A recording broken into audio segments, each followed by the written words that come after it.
стана с мен.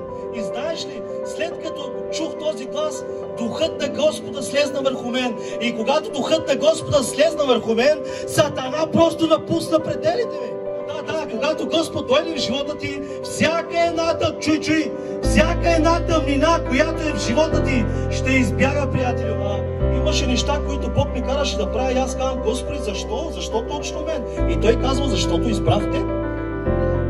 Колко е добре днес, когато Исус Христос ти каже: иди там и направи това, ти да го направиш, и тогава ще видиш славата на Господа. Тогава ще видиш изцелението на Господа. Тогава ще видиш силата на Господа как се проявява тук на тази земя. Когато станеш сутрин, призови името на Господа.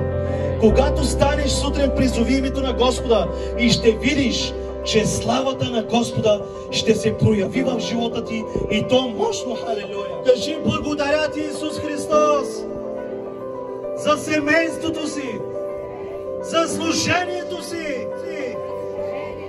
Кажи: ти си царят! Ти си царят! И няма друг цар освен тебе. И може ли всички заедно да кажем: Халелуя!